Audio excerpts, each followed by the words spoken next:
Bonsoir, je suis de bonne humeur aujourd'hui. Pourquoi? Parce que déjà, c'est la première journée où il fait beau depuis cet hiver, donc on a enfin un petit peu envie de vivre, mais aussi car aujourd'hui je teste quelque chose de nouveau. Je vais me faire des taches de rousseur au henné, enfin des fausses taches de rousseur du coup. Ça fait longtemps que je voulais le faire mais j'attendais de pouvoir filmer et là ça y est, nous y sommes. J'ai fait mon petit patch test sur ma main qui est parti, quasiment, voilà, je pense que du coup ça tient à peu près une semaine. Ce qui est ok, en fonction du temps que ça prend à me faire, je déciderai de si c'est rentable ou pas. Je vais profiter aussi qu'il fasse beau demain pour filmer ma skincare routine spéciale peau sensible parce que je trouve qu'il en manque sur YouTube. Bref, commençons. Hop là, je vais vous caler ici en contre-plongée, hein, un angle tout à fait avantageux ma foi. Alors du coup, le produit que j'utilise c'est ce truc. Je ne sais pas quelle est la marque parce que tout est écrit. Tout est écrit dans un dialecte ancien, tout est en espagnol. Je l'ai acheté sur Amazon, hein, ça fait partie juste des trucs les moins chers qu'il y avait sur Amazon. J'ai pris un pack de 4-5 tubes comme ça.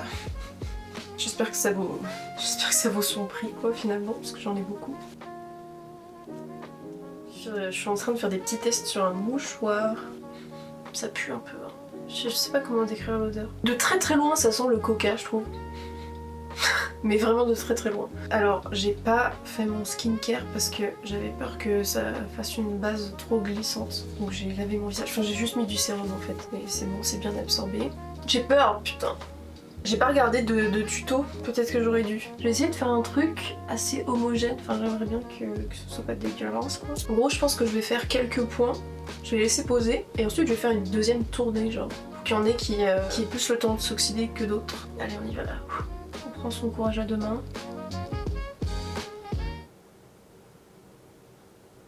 J'ai tellement peur de faire de la merde. Là j'étais en train de me dire, est-ce que j'ai vraiment envie que ça fasse naturel ou est-ce que j'ai pas plutôt envie que ça fasse pas naturel du tout? Que ça fasse vraiment très parsemé, poupée. Je sais qu'il y a des gens qui font leur contour de lèvres aussi avec le henné. Ça m'a tenté d'essayer mais je suis encore trop novice. Ça me brûle un peu là. Par là. Je me demande si ma peau elle est pas un peu sensible. J'avais une amie qui faisait de la dermatillomanie qui m'avait dit un jour qu'elle faisait des taches de rousseur pour éviter de se triturer le visage. Donc voilà, petite astuce cadeau. Well, je crois bien que c'est un fail.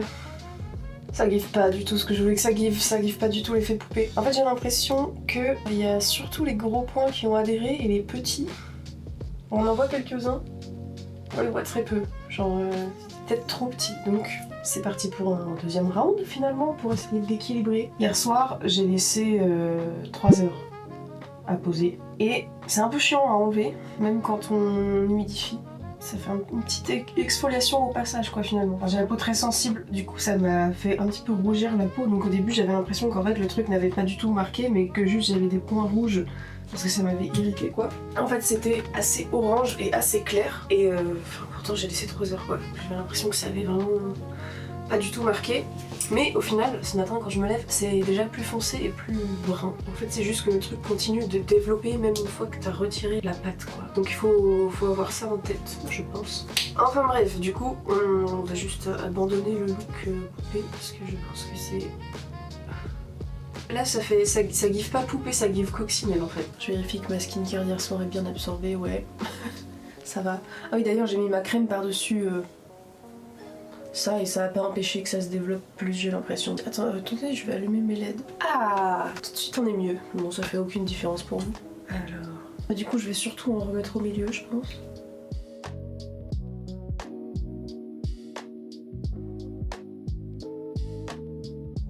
Là cette fois j'y vais un peu plus en mode n'importe quoi random. Ça va plus vite en plus de faire comme ça.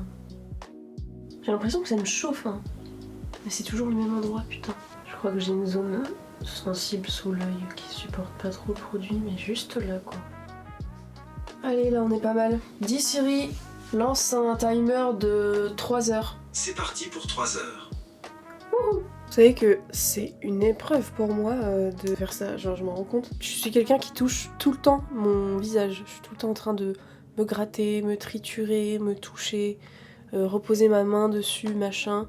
je suis tout le temps en train de toucher mon visage. Et c'est vraiment une épreuve de ne pas y toucher pendant 3 heures le temps que ça pose. Genre vraiment hier j'ai fait tomber plein de petits points parce que à chaque fois j'oubliais, j'allais pour me moucher, machin. C'est hyper dur. Je comprends pourquoi il y a des gens du coup qui font ça le soir et qui laissent pendant la nuit. Parce que c'est peut-être plus simple. Ok, nous sommes le lendemain. Voilà ce que ça donne. J'ai tout retiré hier soir. J'ai bien rattrapé le truc quand même, je trouve. C'est beaucoup plus naturel. Et alors pour info, j'ai laissé poser beaucoup plus que les 3 heures initiales que j'avais prévues. Parce que après que j'ai lancé le chrono, je suis allée quand même regarder sur internet en me disant bon, on va peut-être vérifier que c'est suffisant 3 heures. Et du coup j'ai vu beaucoup de gens qui laissaient poser soit toute la nuit, soit entre 4, 5, 6 heures. Donc je me suis dit ok, peut-être qu'il faut que je reste plus longtemps. Donc j'ai passé de doigts 6 heures en tout. 6 heures parce que je suis allée en appel avec des copains après pour jouer à Resident Evil, voilà. Du coup, au final, j'ai tout enlevé à minuit, quoi. Et donc, j'ai passé la nuit. Ça a foncé depuis hier soir. Et j'ai l'impression que ça continue encore de foncer. Et il y a un truc auquel je n'avais pas réfléchi. C'est que les gens qui conseillent de laisser plus de 4 heures, en fait, c'est des gens qui ont la peau plus foncée que moi. Enfin, qui ont une peau de couleur normale, mais c'est-à-dire plus foncée que moi, puisque moi j'ai la peau très très pâle. Et donc peut-être que moi je n'ai pas besoin de laisser 6 heures, parce que du coup ça fait un résultat potentiellement trop foncé, enfin bref. Je verrai demain si c'est resté de cette couleur-là. Reste à voir combien de temps ça va tenir. Il y a un truc que j'aime bien quand même, c'est que moi j'ai le nez qui est assez anguleux et tordu. Là ça se voit peut-être pas du coup, mais... Et je trouve que les taches de rousseur sur la zone du nez, ça masque ça. Donc j'aime bien cet aspect-là. Enfin bref, suite de la vidéo skincare routine. Il faut savoir que j'ai une peau très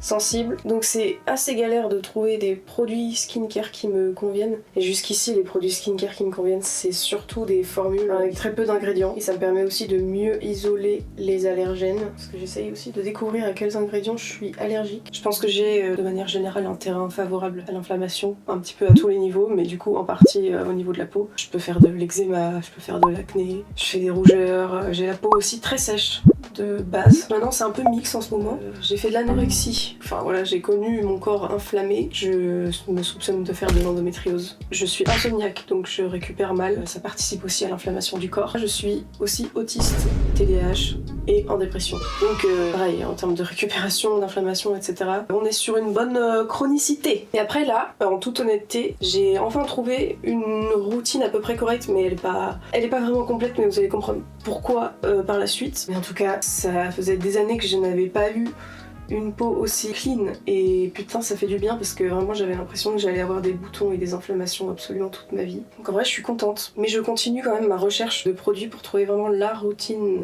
parfaite et aussi à moindre coût parce que je n'ai pas des moyens de fou, donc j'achète globalement des produits qui sont pas chers. Bonsoir, nous sommes totalement quelques jours plus tard. J'ai les cheveux immondes car je viens de faire du sport. J'adore parce que à chaque fois j'essaye de tourner une vidéo en une journée et je me retrouve à la filmer sur plusieurs jours, voire plus d'une semaine, et au final ça finit par être un mini vlog. Ce qui n'est pas ce que j'essaie de faire, mais c'est pas grave. Je vais vous montrer ma routine du soir, donc celle qui est la plus complète et longue on va dire. On n'est pas le soir mais je ne ressors pas de chez moi, donc c'est ok. Je vais passer le reste de ma journée à faire du montage. Alors commençons par le commencement, peut-être le truc le plus bizarre de ma routine. Cette chose. Je sais. Ça a l'air immonde, mais c'est pour ça que c'est dans des contenants opaques, généralement, quand c'est vendu dans le commerce, je pense. C'est absolument pas dégueulasse. C'est tout simplement un liniment que je fabrique et avec lequel je me démaquillais. J'ai utilisé ça pendant 3 ans, je pense. J'ai commencé à utiliser ça à la fac. À la base, je le faisais avec de l'huile d'olive. Pas l'huile d'olive avec laquelle tu fais tes pancakes, cependant. Hein. L'huile d'olive vierge, bio, extraite à froid. Mais je trouve que c'est un peu comédogène au final. L'huile d'olive, c'est un peu épais. Donc j'ai commencé à le faire avec d'autres huiles. Et notamment, j'avais testé avec du macérat de calendula, de l'huile de jojoba, qui est en vrai l'huile qui me correspond le mieux, je pense. Si vous avez une peau qui fait de l'acné facilement. J'avais testé avec de l'huile de calophylle aussi. Enfin bref. Une fois j'ai dû faire avec de l'huile d'avocat aussi. Enfin bref. J'ai testé avec un peu toutes les huiles que j'avais. Et pourquoi je fabriquais ce truc? Mais parce que j'ai une peau archi sensible qui réagit à tout et je n'ai jamais trouvé de démaquillant qui ne faisait pas réagir ma peau, même les démaquillants sans parfum, etc. Parce que j'évite quand même les plus gros allergènes, on va dire. J'avais quand même des problèmes quoi, enfin ça me brûle facilement les yeux, je fais de l'eczéma autour des yeux très facilement. Donc c'était compliqué. Au bout d'un moment, je me suis dit, fuck it, je vais juste fabriquer mon démaquillant parce qu'au moins je saurai ce qu'il y a dedans et s'il y a un ingrédient qui pose problème, je pourrais plus facilement l'identifier. Donc voilà, j'ai utilisé ça pendant un moment. C'est une recette Aromazone que vous pouvez trouver du coup en ligne, que je peux vous donner aussi sinon, parce que moi du coup je fabrique une version un peu modifiée. Et dernièrement, j'ai décidé de redonner une chance au démaquillant préfabriqué. Et du coup, j'ai acheté ceci, un petit démaquillant doux de chez Yves Rocher qui a très peu d'ingrédients, pas de parfum, etc. Je me suis dit, bon, à la limite c'est un des trucs les plus doux que je peux tester pour me remettre là-dedans, on va dire. Mais c'est un démaquillant qui a aucune base huileuse et c'est vrai que du coup j'ai quand même pris l'habitude d'avoir une base huileuse avec ça. Du coup j'ai testé celui-là tout seul, qui est plutôt pas mal, mais voilà, je suis pas entièrement convaincue non plus. Du coup, ce que j'ai fini par faire, c'est juste mélanger ces deux-là. Ce qui fait comme si j'avais un démaquillant biphasé, finalement. Et au moins, je maîtrise la totale compo de l'une des phases. Et ensuite, j'avais une petite réduction pour mon anniversaire. Du coup, je suis allée acheter celui-là, qui est celui-là biphasé, du coup. C'est la version biphasée de celui-là. Un peu plus agressive, tout de même, je pense. Il sent un peu l'alcool, hein. Voilà. J'ai pas de revue spéciale à faire dessus parce que vous voyez qu'il est pas très avancé. Voilà, en vrai j'ai pas de revue complète à faire sur ces deux-là. Je n'ai pas eu de mauvaise réaction immédiate, comme c'est généralement le cas avec des produits comme ça. Mais sur le long terme, par contre, je me demande s'ils ne donnent pas des petits boutons, donc je vais continuer mes tests, ma foi. Je trouve que c'est vraiment une galère de trouver des démaquillants qui te conviennent quand t'as une peau sensible. Sans déconner, genre, je cherche encore, hein. J'en ai pas testé des masses, mais franchement, si vous avez des recommandations de démaquillants ultra doux pour les peaux sensibles, mais qui démaquillent bien quand même, qui puissent vraiment enlever la crème solaire et tout, je suis vraiment preneuse parce que c'est une galère à trouver quand t'as la peau sensible, c'est une folie. Entre le parfum dans la moitié des cosmétiques, la superposition de 15 000 actifs qui fait que bah du coup, si t'as une mauvaise réaction, t'arrives pas à déterminer qu'est-ce qui pose problème à ta peau. Généralement, ce que je fais, et notamment quand j'ai fait du sport, c'est que en fait je prends un deuxième coton et je continue sur tout mon buste parce que je sais pas si vous voyez mais je fais de l'acné extrêmement facilement ici et encore plus quand je fais du sport. C'est vraiment infernal et c'est pareil du coup mon nettoyant visage je le descends jusqu'au buste, jusqu'à la poitrine en fait parce que ça reste encore le truc le plus doux pour se nettoyer, c'est beaucoup mieux qu'un gel douche. Moi j'ai remarqué que les gels douche ou même les savons de douche normaux, dès qu'il y a du parfum dedans, comme dans la plupart des savons finalement, ça réveille l'inflammation de mon acné sur le torse. Je peux vous dire que là, je sens l'été qui arrive à grands pas, et j'ai pas hâte parce que toutes les personnes sous antidépresseurs savent, ou en tout cas sous certains antidépresseurs savent à quel point ça te fait transpirer, et vraiment l'été, mais c'est un cauchemar. Déjà que de base, avec l'autisme, etc., j'ai du mal à réguler ma chaleur corporelle. Et qu'en plus, j'ai la peau très très pâle, ce qui fait que je brûle très facilement dès que je sors dehors. Mais depuis que je suis sous antidépresseur, j'ai en plus la chaleur, la sueur, et je brûle encore plus vite. L'été, c'est devenu mon cauchemar, genre je suis premier degré, un vampire. Ensuite, le nettoyant que j'utilisais, que je testais ces derniers mois, c'était celui-là. Acheté sur YesStyle. Pareil, qui a une compo très petite, très doux, très doux. Ne me laisse pas une sensation trop de tiraillement après que je l'ai utilisé, comme beaucoup de nettoyants, puisque j'ai la peau naturellement sèche mixte, je pense en vrai. Je pense qu'il est vraiment bien pour les peaux sensibles. Pour le coup, j'ai pas eu de réaction avec ça. C'est vraiment avec ce nettoyant que j'ai eu pour la première fois de ma vie une peau clean, mais genre sans imperfection, mais sans rougeur et sans sécheresse aussi. Donc très doux, très bien, mais par contre, il y a eu un moment où je testais une crème solaire, je trouvais qu'il nettoyait pas complètement toute la crème solaire. Après, la crème solaire, elle s'accroche à ta peau comme un crustacé, genre. Et là, dernièrement, j'avais envie d'en tester un nouveau, du coup j'ai pris celui-là, qui est plus puissant, celui-là, un petit peu je trouve, mais plus asséchant aussi. Il mousse très très bien, il nettoie très très bien, mais il laisse une sensation plus sèche sur la peau. Voilà, tu sens que ta peau elle est un peu plus décapée qu'avec celui-là. Donc ça c'est un peu genre celui que j'utilise du coup quand j'ai mis de la crème solaire, bien maquillée, etc. Et celui-là je vais l'utiliser sur des jours où j'ai pas mis de crème solaire, pas mis de maquillage, etc. J'ai moins besoin de décaper mon visage, on va dire. Ok, je vais prendre ma douche, laver mon visage sous la douche, tant qu'à faire. Et je reviens pour la suite. Hop là, suite de la vidéo ici, parce que c'est quand même plus agréable, j'ai un meilleur son. Là, la routine que je vais vous montrer, et en vrai, que j'ai déjà commencé à vous montrer, puisque les soins nettoyants en font partie, c'est vraiment la routine qui m'a permis de réparer ma barrière cutanée, qui était dans un état assez lamentable, bien que je n'ai pas utilisé d'actifs extrêmement puissants, hein, mais quand t'as une peau sensible, c'est compliqué de base. Je vais vous mettre des photos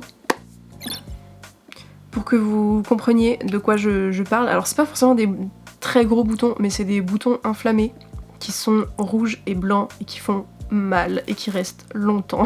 C'est les boutons un peu sous-cutanés là, un peu horribles, que tu les sens venir 3 jours avant, mais il vient à retardement et puis une fois qu'il est là, il ne bouge plus. Ça c'était l'état de ma peau il y a 2 ans. Elle est dans un bien meilleur état aujourd'hui, comme vous pouvez le voir, c'est assez impressionnant. Quoique en ce moment je recommence à avoir des petits boutons ici. Pour la faire courte, j'ai une peau qui est très sensible, mais vraiment très sensible. Même un actif hydratant un peu puissant peut me faire réagir, pour vous donner une idée. Donc c'est très dur de trouver des produits qui me conviennent. Et globalement, tous les produits que je vais vous montrer, c'est que des produits qui n'ont pas fait réagir ma peau et qui ont des listes d'ingrédients assez courtes. Il n'y a pas 15 000 actifs mélangés ensemble dans un seul et même produit. C'est un actif par produit. Point. Ou quasiment. C'est vraiment de cette manière que j'ai réussi à avoir une routine correcte. C'est pas une routine qui va convenir à tout le monde. Là, c'est vraiment un truc que je recommande aux gens qui ont une peau comme moi, qui est sensible, sèche, mais qui fait des boutons hyper facilement. Et du coup, on est dans ce truc hyper chiant à jauger où t'as besoin de trucs très nourrissants, assez épais même des fois, mais en même temps, dès que t'as un produit qui est peut-être un tout petit peu trop gras, et bah tu te mets à avoir des boutons, donc t'es vraiment dans ce jonglage très précis. La première routine qui m'a permis d'avoir une peau correcte, c'était d'utiliser le liniment que je fabrique, mais que aujourd'hui je trouve un peu trop gras. Là je suis à la recherche d'un truc quand même un petit peu plus léger. Qui m'appelle ma cousine. Je disais, nettoyage au liniment. Après, c'est une époque où je mettais pas de crème solaire régulièrement. Enfin, j'en mettais quand il y avait du soleil, mais je veux dire, j'en mettais pas au quotidien quand il y a pas de soleil. Du coup, je sais pas si je peux le recommander pour des gens qui ont besoin d'un nettoyage plus profond ou des gens qui font des full face, etc.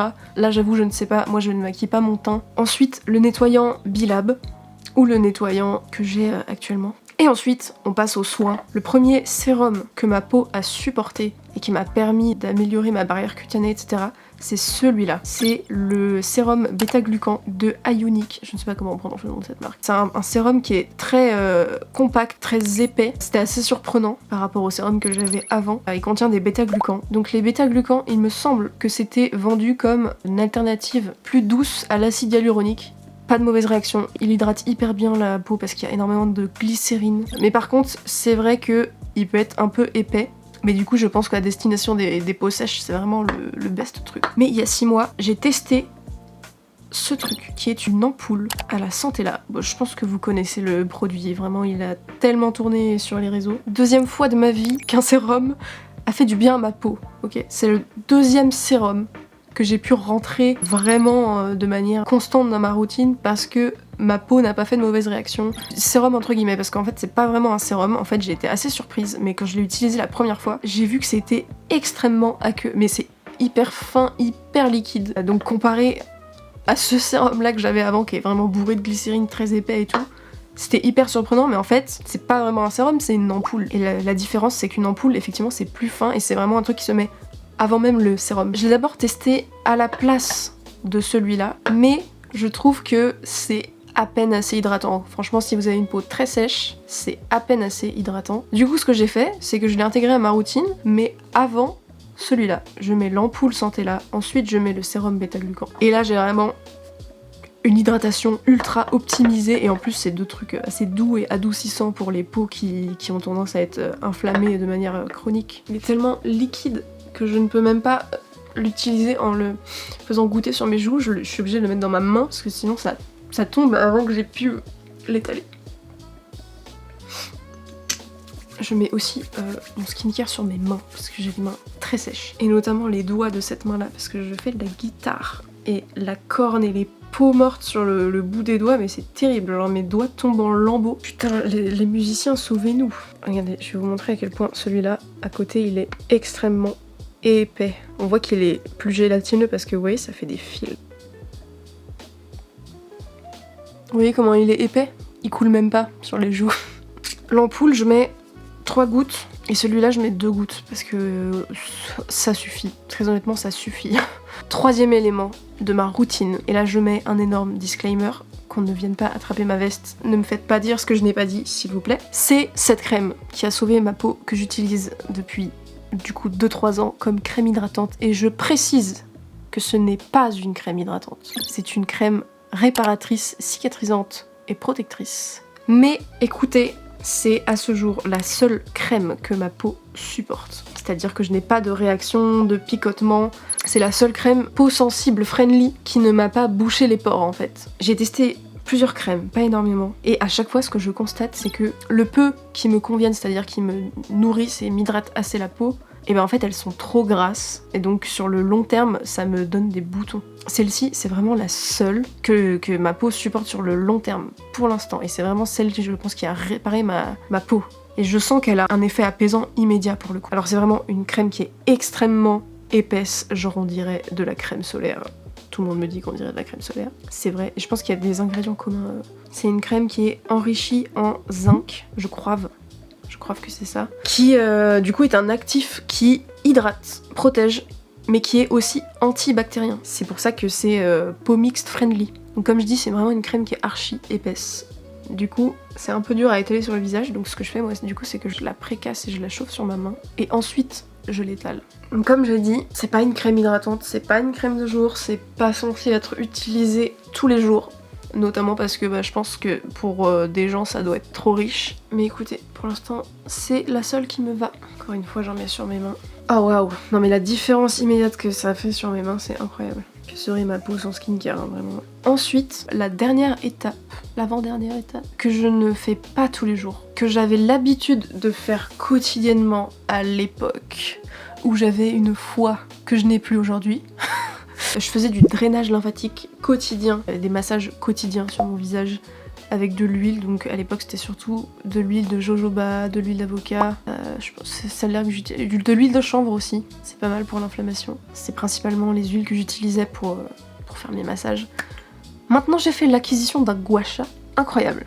C'est vraiment beaucoup plus pratique et précis que les mains, je trouve. J'utilise plus ces huiles-là, parce qu'en ce moment j'utilise du beurre de karité, que j'aime bien aussi. C'est un peu plus dur à travailler au début. C'est pareil, il faut le chauffer un petit peu avant de le mettre sur son visage, parce que pour le coup celui-là c'est vraiment du brut et pur, et bio et naturel. Donc il est assez solide et odorant aussi. Ça sent pas très bon le beurre de karité pur en fait, hein. Mais bon, il faut ce qu'il faut.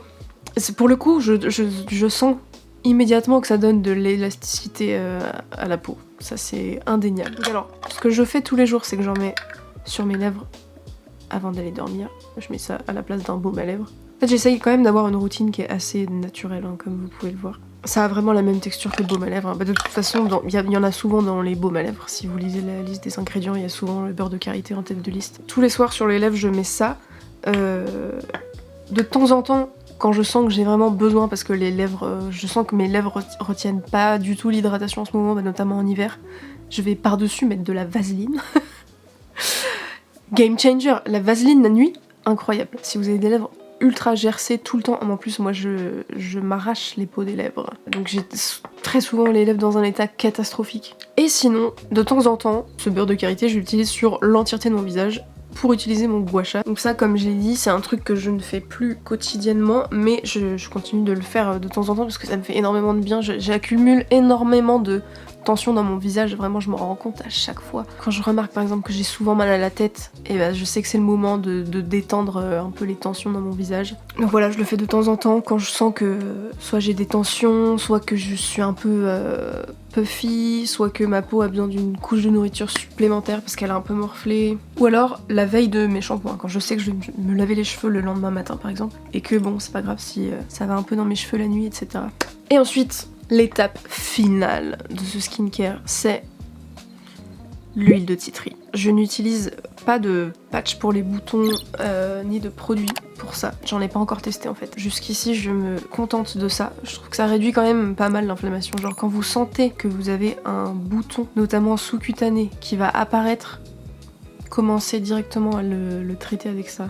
Ça empêche le fait qu'il apparaisse, qu'il soit trop inflammé. Alors c'est fort, hein, faut pas mettre ça sur tout votre visage, surtout pas. Je l'utilise de manière très localisée, j'en mets sur un coton-tige. Et je viens en mettre vraiment juste là où j'ai des imperfections. Ça part pas forcément en une nuit, mais ça aide à faire en sorte que ça ne reste pas enflammé trop longtemps quoi. Ça par contre c'est un truc à faire plutôt le soir, ou en tout cas pas immédiatement avant de sortir dans la rue voir des gens, etc. Parce que dans un premier temps, vu que ça chauffe le bouton, enfin voilà quoi, c'est une huile essentielle, ça va le faire rougir, mais vous verrez qu'une heure plus tard, il sera vachement moins rouge que si vous n'aviez rien mis du tout. Et voilà, finalement, c'est la fin de ma routine. Plutôt minimaliste, plutôt assez naturelle, plutôt des formules courtes. N'hésitez pas à la tester si jamais vous avez les mêmes problématiques de peau que moi. J'ai fait une commande YesStyle qui n'est pas encore arrivée.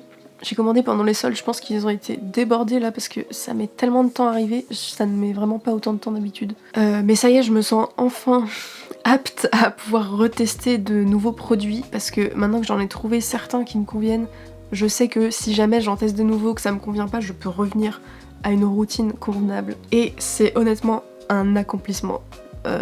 En tant que personne qui a la peau sensible, voilà. Même si, voilà, en vrai, la routine n'est pas parfaite, hein, notamment la crème que j'utilise pour hydrater mon visage. Je le redis, c'est pas une crème hydratante. J'aimerais bien trouver une vraie crème hydratante qui me convient, en fait. Et que ça, en fait, ça ne me serve plus que de masque. Bah écoutez, je crois que j'ai fait le tour. Je vais vous dire au revoir. Il faut savoir quand même que si ma peau est dans un meilleur état aujourd'hui, c'est pas uniquement grâce au skincare. Parce qu'en fait l'inflammation que j'avais, elle était pas uniquement externe, elle était aussi interne. Hormonalement, ça n'allait pas du tout. En termes de fatigue, ça n'allait pas du tout.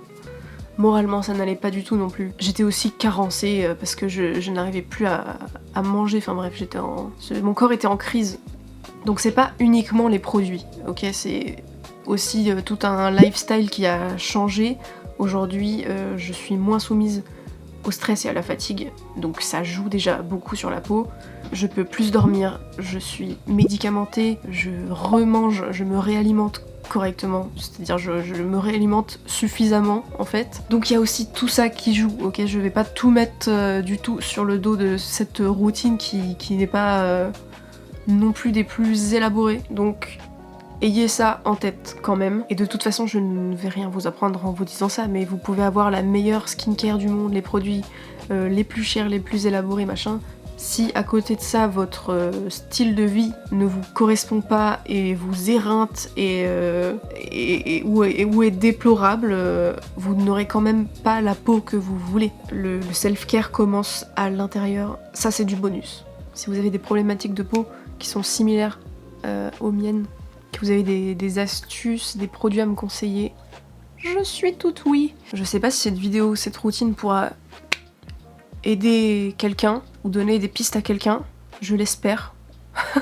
Ce serait vraiment un plaisir de trouver d'autres gens qui sont dans le même bateau que moi parce que honnêtement j'ai pas mal consommé et je consomme encore pas mal de vidéos sur le skincare, etc. Et il y a pas mal de gens qui tournent des vidéos en disant qu'ils ont la peau sensible, mais en fait quand je vois les produits qu'ils utilisent, je me dis mais c'est pas possible que tu aies vraiment la peau sensible parce que à quel moment tu utilises 3 produits avec du parfum dans ta routine et ta peau ne réagit pas. Enfin, j'ai l'impression que les gens qui se décrivent avec la peau sensible n'ont pas la peau si sensible que ça. Enfin, j'ai l'impression d'être vraiment à un stade plus élevé de sensibilité quoi. Si vous êtes dans la même team, Likez, commentez, abonnez-vous, n'hésitez pas. Je déteste dire ça, c'est horrible. Quel cauchemar. Et puis voilà, je vous dis à bientôt pour une prochaine vidéo sur un autre sujet random, probablement.